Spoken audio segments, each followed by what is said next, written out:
Intel's Tiger Lake series of chips, also known as the 11th Gen Intel Core chips.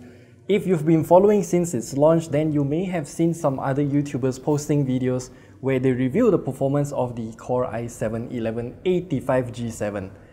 That laptop is considered the reference design and it is an Intel branded laptop. But we know for a fact that it is actually made by MSI because we have the exact same design here with the same colors. This is the MSI Prestige 14 Evo, and in terms of specs, it is also identical. It is equipped with the Intel Core i7-1185G7 with Intel Iris Xe and also 16 gigs of RAM and 512 gigs of NVMe SSD.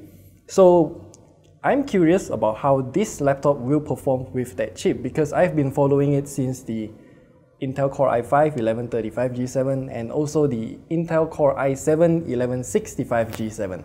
So in this video, we'll take a deep dive into its performance here.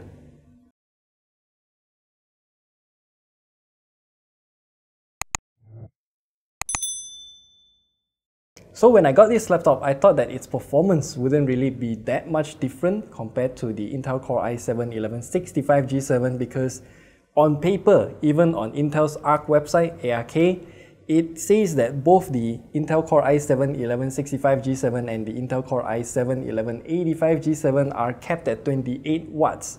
So maybe the 1185G7 is just a winner in the Silicon Lottery, it's better bin, so that it can achieve slightly better core clocks. And the ARK actually suggests that this might be the case after all. So from what we've tested though, this is kind of funky because on paper, yes, it doesn't look like there's much of a difference, but so when I got this laptop, the first thing I tried is to run IDA64, run both the stress test and also HWinfo to monitor the CPU package power and also what's the CPU and GPU utilization will be when it is stressed. And to my surprise, the MSI Prestige 14 Evo with its Intel Core i7-1185G7, it manages to peak both CPU and GPU utilization at 100% and its CPU package power is way beyond 28 watts. From what I've tested, it can sustain at about 33 watts, though it can spike up to about 40 something watts. And given that the 33 watts is considered stable, it's still 5 watts above its maximum operating wattage as per told in the Intel ARK. And this is also repeatable across multiple driver updates and also Windows updates as well. And in comparison with the Asus VivoBook S533EA, it has an Intel Core i7-1165G7 where at the same test, it can only peak the CPU at about 85% utilization. And while those numbers do tell us something, I wanna go into gaming and see how this thing actually performs. And from what we've tested though, the extra wattage headroom here doesn't really yield much of a difference because sure, we can get extra FPS in CPU-bound games like Overwatch and also GTA, but we still cannot run heavier CPU-bound games like COD Modern Warfare because I tried, it went into a game once and then it instantly crashed. I have no idea what's up, but the CPU utilization is always at 100% and I just think that even with that extra CPU headroom in terms of wattage, it still cannot run properly. And for other not so CPU bound games like Genshin Impact and also Immortals Phoenix Rising, which I really like by the way, it performs more or less as expected. There's nothing really out of the ordinary since the GPU is still able to keep up at lowest graphical settings. But for this laptop in particular though, thanks to this screen here, when you open up the lid, it actually opens quite a lot of gap underneath the laptop for better cooling. And thanks to its excessive amount of perforation here, the temperatures on this laptop, even at its well above 28 watts operating wattage, the temperature is really good.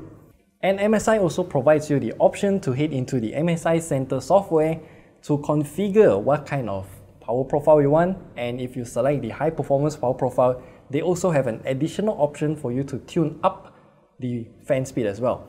So what I did here is to select Cooler Boost, which means maximum fan, and yeah, it does get really loud, but for the sake of this test here, I managed to squeeze out an extra 2 watts of maximum operating wattage, so it means it can sustain at about 35, sometimes it rises to about 37, which means that you can get some extra headroom, but also, once again, the difference here wouldn't actually be feasible. So all in all, I still don't know why this laptop can run beyond what Intel has rated for the chip itself.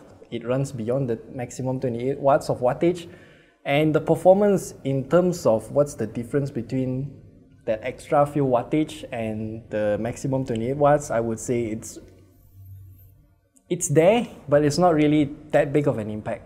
So don't worry about it, but it's still kind of funny to see that a laptop like this can run beyond the maximum operating wattage. It's kind of like factory overclock, something like that.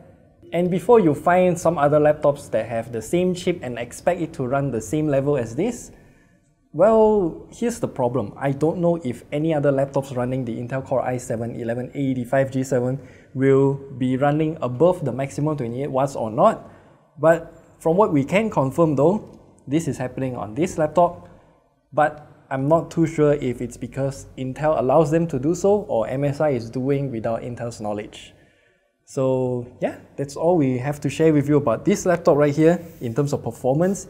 If you want to check out the full review, do click at the top right corner there instead, and we'll see you in the next video.